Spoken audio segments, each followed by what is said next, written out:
So I recently reviewed the Samsung Galaxy Tab S8 Ultra, and now I would like to make a video about the best apps for it. These are simply apps that I always use on Android, and I'll be sharing them with you. You probably know all of them, but I figured that it would make for a pretty good video for people who still weren't sure. So, introducing the best apps for the Samsung Galaxy Tab S8 Ultra. I will be likely updating this video based on your feedback, so feel free to comment down below any of your thoughts. Let's go ahead and dive right in.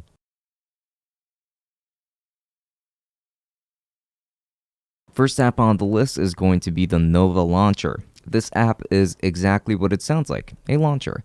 So you can change the way that the current interface looks to the Nova Launcher, which looks cleaner than Samsung's iteration for the most part. The way that things are going to be organized and that up here is going to be pretty cool, which is why I like this launcher so much. Now the stock Google Launcher is another great option, but if you want more spice to your tablet, then this is probably the launcher to go for. So yes, I can recommend the Nova Launcher, though there isn't really that much to say about it. Next up is Google Keep. This app is absolutely a must. I use this app more than any other on this list because I'm always writing notes and it syncs so well with Google Drive already. I write all of my scripts using this app, and while the functionality is very simple, that's exactly what I love about it. It's a simple interface that is incredibly intuitive, and you can take notes to your heart's desire, and even doodle on these pages if you need to. Links turn into images too to spice up your notes, and it's just an app that I think a lot of people underestimate. I absolutely love it, and if you haven't given Keep a try, then I really think you should.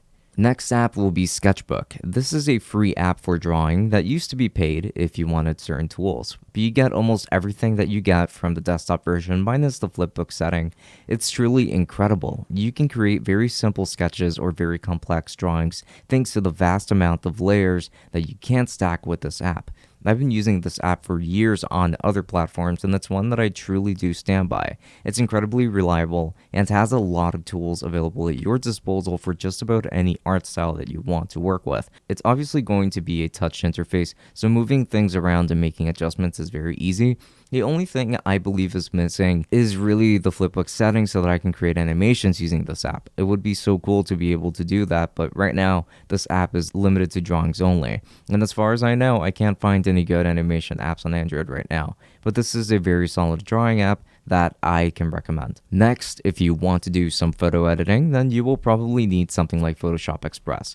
Yes, this is probably the best photo editor on Android right now, and it's rather basic for what I know this tablet can handle. It does seem to be rather wasteful, but this app can allow for quite a few things. However, I don't recommend purchasing something this expensive for an app that's so basic and you have to pay a monthly fee for it as well. But anyway, this app has some tools and it has become more robust over time, I want to say. It's actually pretty fun to use for minor edits and color correction, things like that. This is more optimal for social media photos and not for creating thumbnails or anything like that, as you can add your own media and making something cool that way. I mean, you can add your own media, like you can add one picture and that's it, and then you can only edit and work on that one picture at one time. So this is more so like a single photo editor, but this is still probably the best one on the platform as it. Next is PowerDirector. If you needed a decent video editor, this is the best one I've come across so far on Android. It even has a stabilizer, which is awesome.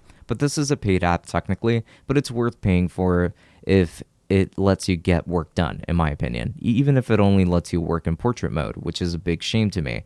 But it's actually pretty good when you get to work on it, and I began to enjoy its usability. I can edit 4K footage on this tablet with some minor slowdowns, but still pretty solid performance. I can edit in different aspect ratios too, so if I need to edit for mobile or for desktop, then I can absolutely do that.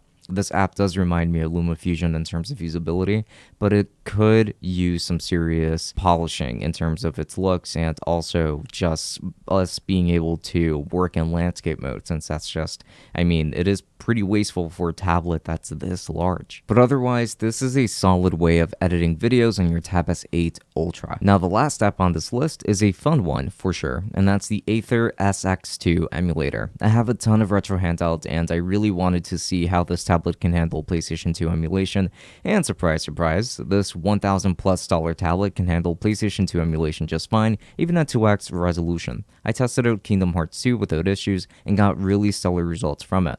If you guys want a dedicated video about emulation, on what is literally the most expensive Android tablet right now, then let me know and I will get that done for you. But for now, PlayStation 2 runs really well on this tablet, and I'm very happy to see that. I'm sure that Dolphin with Wii and GameCube games will also run really well too, but with that said, strongly recommended. Plug in the Bluetooth controller and you're beyond solid. And that's pretty much it. So what did you think about my app picks? Which ones would you include into this list? Let me know, then I can totally make an updated video to this one as well in the future. Your feedback is always very important to me. These are the apps that I would absolutely recommend that you use with your Tab S8 Ultra. So yeah, highly recommend it. And if you're interested in purchasing yourself a Tab S8 Ultra, then I am going to be making sure to include links down below to Amazon, of course, and I'm going to be including links to some of the more affordable versions like the Tab S8 Plus and the Tab S8, like just a regular one. So if you end up using any of my links, you would be helping out the channel quite a bit, which really does go a long way into helping me buy more gear to be able to review on this channel. So please make sure to use my links. So yeah, everything down below. And if you're interested, I do have the Tech Summit podcast, which goes live, or well, not really live. I just happen to post the podcast episodes every Friday. So please make sure to subscribe. Links down below. I also have a vlogging channel for whenever I do post there. There is definitely no schedule for that one. And I also stream on Twitch every Wednesday and Thursday at 8 p.m. Eastern. I have been streaming a little bit earlier, actually, as of late, like at around 7 or so. So I do recommend that you follow me so that you don't miss any of my streams. And I also post on Instagram every now and then. So links to everything down below. But with that said, this has been Francisco from Tech Summit. Thank you for watching, and until next time, enjoy.